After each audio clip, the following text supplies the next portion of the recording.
Bonjour la mysticosphère. Alors, le dernier live fut mouvementé. Il y a eu du très bon, et c'est parti dans le profane aussi. Et c'est comme ça qu'on apprend. Parce qu'on ne peut pas rester dans les sphères célestes et intellectuelles. Et je remercie Teddy d'une certaine façon de nous avoir un peu rappelé à l'ordre, avec une certaine maladresse pour certains, une certaine franchise amicale pour d'autres. Donc voilà. Maintenant, c'est ça les lives. Il y a beaucoup de choses qui se passent. Mais il y a aussi quelque chose d'autre que vous ne voyez pas. Pour ceux qui sont sur Discord, vous le voyez bien, il y a des échanges extraordinaires. Et moi, j'ai une chance encore supplémentaire, c'est celle de recevoir des audios, que ce soit sur Instagram, sur Telegram, sur WhatsApp, d'une qualité souvent éblouissante, avec des registres de langue très soutenus, mais qui peut mélanger du drôle, de la déconne et du très pertinent. Enfin, c'est tout ce que j'essaie de faire moi avec mon travail, un peu mélanger les gens. Et je me dois de tenter un nouveau format. Alors je vais pas le faire souvent, là je suis en train de préparer les super apocadrilles sur la statuaire médiévale, les gargouilles, la paléontologie et les mythes et les légendes. Enfin bref, il y a plein de choses qui vont arriver. Mais en attendant, j'avais envie de vous partager ce message-là que j'ai reçu de notre ami Cheguet, que je trouve génial parce que bon, il est hyper drôle. C'est un artiste, c'est un comédien qui s'ignore et il m'a fait rire.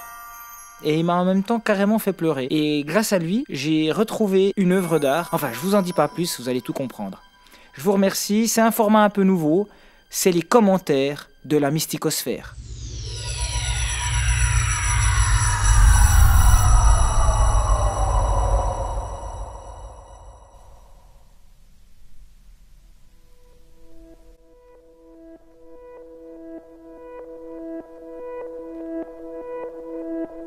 Après tout ce que je vous ai montré, et par le témoignage de tout ce que j'ai pas pu vous montrer, je vous ai montré même pas un quart de l'œuvre, c'est un fait établi que les louanges de la Sainte Croix, c'est une exaltation pure de la croix. Qu'importe les découpages du texte, même la réversibilité du sens des phrases avec le palindrome, l'isolation des images une à une, quoi qu'on fasse, on trouvera rien dans cette œuvre qui ne soit une prière et une exaltation. Quoi qu'on fasse, on pourra jamais pervertir l'œuvre de Raban. Décalquer des conneries de moines qui se font enculer à demi en érection, je sais pas quoi, sous leur soutane, ça n'a plus de sens en fait. Ça n'a plus de sens, ça perd son sens. Et là, à ce moment-là, t'as envie de demander au moine qui est accroupi, qu'est-ce que je fais moi en tant que profane pour survivre? Tourne-toi vers Dieu. Ça veut rien dire.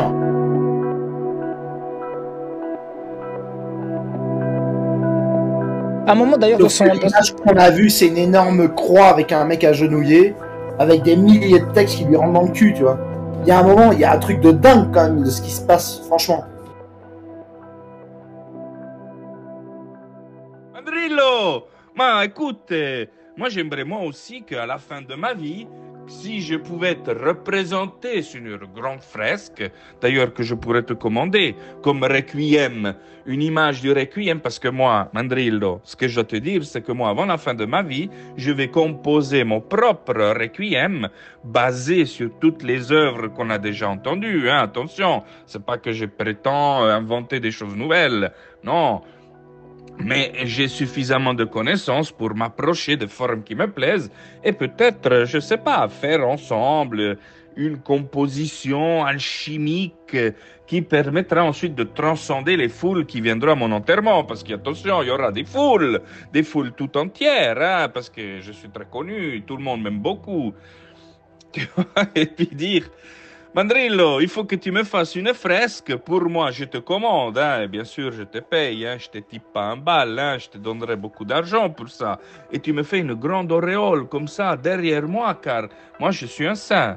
Moi, tu sais très bien que mon esprit il est supérieur, hein, mais attention, toujours sans... Voilà, avec toute l'humilité que la vie, elle implique, alors, mais quand même, une auréole autour de ma tête, ça c'est évident que... elle sera accrochée sur... Non, tu vois ce que je veux dire. Ce qu'on a vu de François, moi j'ai trouvé ça merveilleux, ça m'a ultra inspiré. Et moi j'avais envie de venir avec le Rital puis faire Mandrillo. Moi quand j'ai vu Holbein, le Christ dans le cercueil, moi j'ai vu ça, moi je suis tombé comme mort, si tu veux, à l'intérieur de moi. J'ai pas pu tomber comme mort, mais si je me serais laissé aller, peut-être que je me serais mis à genoux, franchement. Parce que moi, ça m'a vraiment touché. Ça m'a touché parce que, après, je me suis assis. Et moi, je contemplais cette image. Moi, je la trouve vraiment vachement merveilleuse. Et puis, je voyais tous ces gens qui la prenaient en photographie. Je l'ai aussi pris en photo. Mais d'abord, je suis resté devant une demi-heure, je pense. Ma meuf, elle en avait plein le cul. Puis je disais, non, mais attends, j'ai pas fini. Puis, je voyais tous ces gens venir, regarder, prendre des photos, se barrer. Je me suis dit ça. Je me suis dit, les gens qui regardent cette image, ils contemplent leur propre putréfaction. Parce qu'en ce moment-là, dans l'image, eh ben, le Christ, il n'est pas ressuscité, il est mort. On capture le moment où il est dans la tombe, où il est mort, où il n'est pas encore revivifié. Alors, on peut voir déjà peut-être une énergie qui reste dans ce corps, qui n'est pas complètement pourri, qui a une certaine couleur, mais cette couleur, elle vient du fait que peut-être il y a déjà quelque chose qui s'opère et qui va le reprojeter dans la vie. Je sais pas, je dis n'importe quoi, mais je me disais, mais les gens là, qu'est-ce qu'ils regardent? Ils regardent leur propre mort, ils s'identifient, c'est un miroir, ils se voient morts et ils ne comprennent pas que s'ils restent dans cet état, ils resteront dans le cercueil, comme cette image figée, l'image figée du cercueil. Parce que si on voulait raconter à ce moment-là la résurrection, le cercueil serait vide. Mais on capture le moment où il est encore dans la mort. C'est comme le Caravage, quand il capture le moment, l'instant juste avant que Jésus disparaît. Moi, je trouve merveilleux l'image qui capture un moment, c'est-à-dire là, c'est le moment où Jésus va disparaître. Mais c'est juste avant. Juste avant, parce qu'il y a la meuf, il y a les deux disciples qui le reconnaissent, et c'est le moment capturé, c'est le moment avant que Jésus disparaisse. Et je trouve que ça confère à cet instant-là une humanité à Jésus qui est merveilleuse. C'est juste pas avant qu'on le voie divin, mais il est quand même vivant.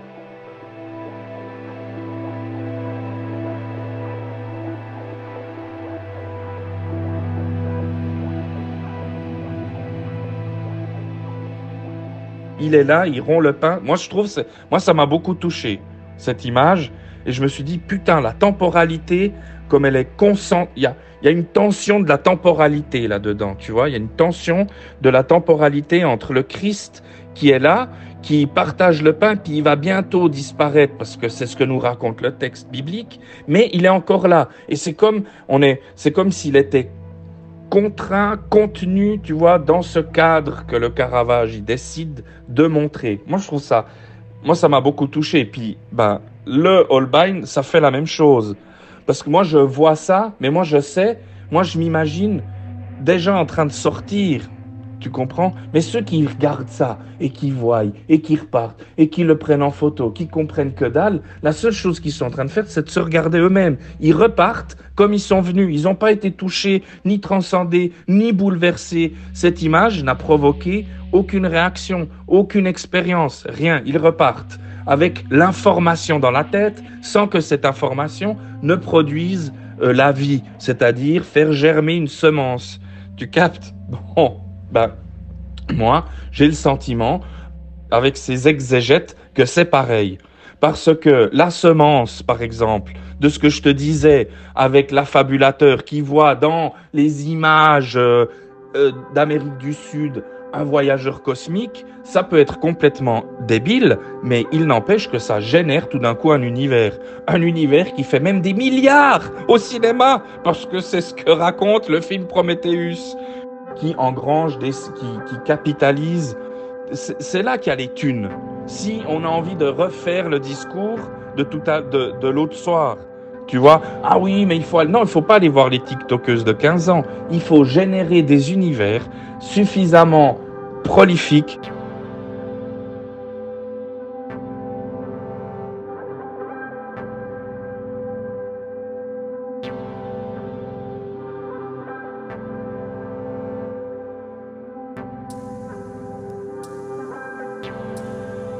Suffisamment,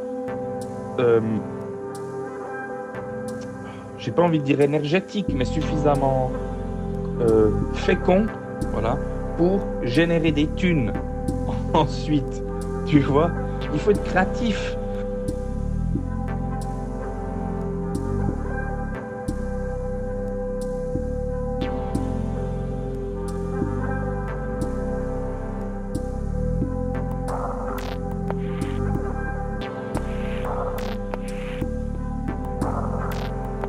vouloir aller sur TikTok et puis faire ah ouais Jésus ou je sais pas quelle connerie.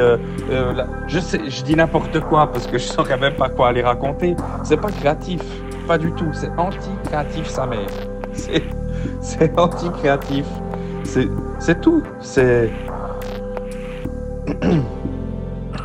j'ai envie de dire c'est ta mère la pute, tu vois. Bref, voilà. Des becs.